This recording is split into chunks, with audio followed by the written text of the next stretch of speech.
Hey everybody, I'm here today to show you and tell you how to replace a single handle faucet cartridge. This will be a full tutorial, a complete tutorial, but also a super duper easy peasy tutorial. So let's get right into the video. As you can see right here, I have an old faucet of mine that is disconnected. So obviously if you're replacing your faucet cartridge, then it's probably connected. So it's gonna be the same process, but obviously yours is gonna be upright, okay? Now first and foremost, you wanna turn off the water supply to the faucet. So make sure that your hot and cold lines, the supply of water to the faucet has been turned off, okay? So use your shut-offs that are underneath the faucet, shut off or shut off the main water to the house. Do whatever you have to do to make sure that no water is going to be coming out from this faucet. Once you've turned off the water supply to the faucet, you want to turn the faucet on, both on cold. Okay, let all the cold water out and on all the hot water out, and in the middle, okay? This way you make sure, and you know, you're gonna wait until all the drips are gone. So there's no water in there, okay? So once you're sure that the water's been turned off and that all of the remaining water has been sort of leaked out from the faucet, okay? It's basically as empty as it can be. You are ready to replace the cartridge.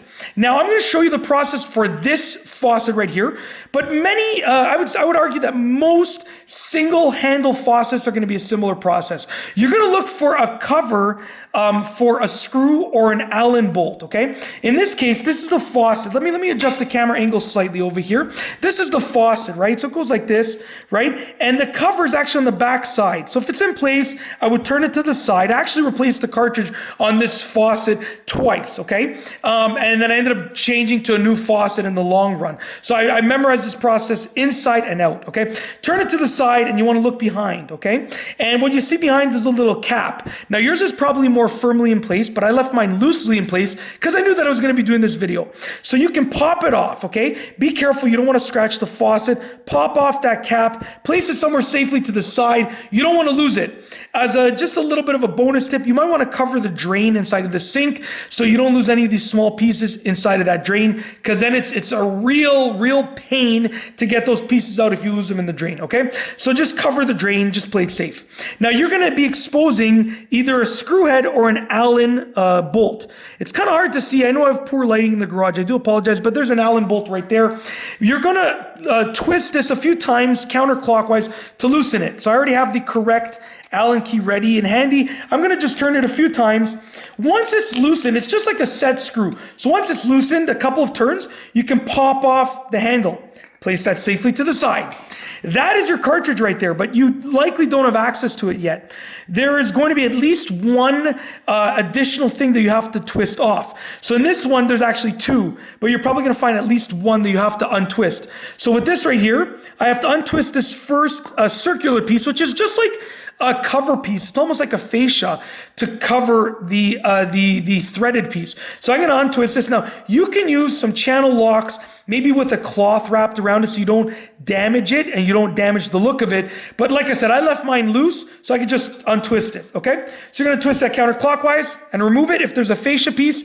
And then there's likely gonna be probably one more. In this case, it's this threaded piece, and this is a piece that actually holds that cartridge in place. So you can see that there are flat spots to put your channel lock. So I would get my channel locks and I would untwist it. But like I said, I left it loose. I should be able to do it with my hands. Plus, I'm a beast, I'm not gonna lie. So I should have no problem. There we go. So I'm untwisting this, okay? Turning it counterclockwise, and I'm removing it just like that. So I've removed it like that, placed it safely to the side. And now, when you see that you get a little bit of wiggle with the cartridge, you can remove it. So to remove it, you just pull it out of place. Okay, you won't have to, you almost certainly won't have to twist this or screw this in place or out of place. You just pull it out. So just give it a good firm grip and you want to pull it out. There you go. So you pull it out. This is what your cartridge looks like. Very simple. Okay, now you can see that there are two pegs over here and two holes. Yours might actually have 3 holes in it. It all depends on the style. But basically, what you have here is going to line up with what you see in there. I'm going to try and get some light in there. Let's see if I can just maneuver the camera. Nope, that's not working at all. Let me see if I can just overexpose it to get some light. Nope, that's not working at all. Essentially, sorry about that. The light is on the other side of the garage. There are 2 holes There are 4 holes, 2 big holes for these little openings, and then 2 small holes for these pegs. And basically, you're just going to line it up in there. I wish I could get some light. Let me see if I turn it like this, maybe, if I can get some light, if I turn it like that. Nope, not going to happen. Sorry about that. But basically, the holes that you have in there are going to line up with these. You get your new cartridge, and it's going to go in the same way that your old one went in. Now, before you put it in, you want to make sure you've cleaned this entire area and cleaned the new cartridge. You want to make sure your new cartridge has the appropriate seals. So you're going to have 1 seal around any of the openings, and you're likely going to have like a gasket or a seal around the bottom of the cartridge. Sometimes your new cartridge won't have this seal, and you're probably going to have to take this one from the old cartridge and put it on the new one. So it all depends. But essentially, you want to make sure your new cartridge basically looks the same as your old cartridge, but hopefully it works properly, okay? Hopefully it fixes whatever problem you were dealing with. And the model numbers might be the same. It all depends on the cartridge. But you're going to put your new cartridge in, okay? Make sure it goes all the way down and make sure it's lined up. So the new cartridge should be seated in the same way that the old one was. Okay, in this case, this one is not fully down. It's not fully sitting in place. I'm going to try that one more time. Just going to try and line it up properly, get it seated in place. Once you get your new cartridge seated, which I'm having difficulty with right now, I do apologize, but usually it's a little bit easier for me to do, but I'm having there we go. So you want to make sure your new cartridge is seated the same way.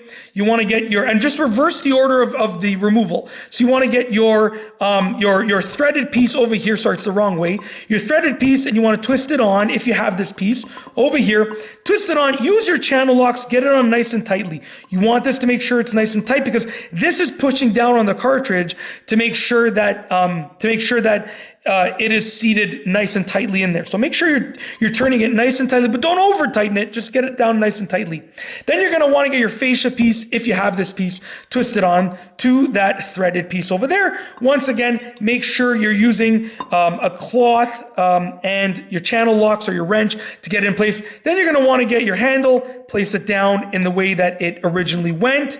Very, very simple. So you can see it's oriented because of the shape of it. So it only goes on in one direction. Place it down, get your Allen key or your screwdriver and twist that set screw nicely in place so that it stays in place. Okay, don't over tighten it, but make sure that handle's not going to pop off. And last but not least, get this piece, which hopefully you did not lose, and the cover piece, and just put it in place. That's it. Honestly, it's not that hard. Like I said, I did it a couple of times with this faucet, and I like this faucet. I solved the problem by getting a new cartridge the second time, but we ended up going just stylistically. We ended up going with a different faucet, same brand but a different design, just because it suited the bathroom a bit better. So I mean, like I said, replacing the cartridge the second time did fix the problem for me. So it's just it's a matter of hopefully it fixes your problem.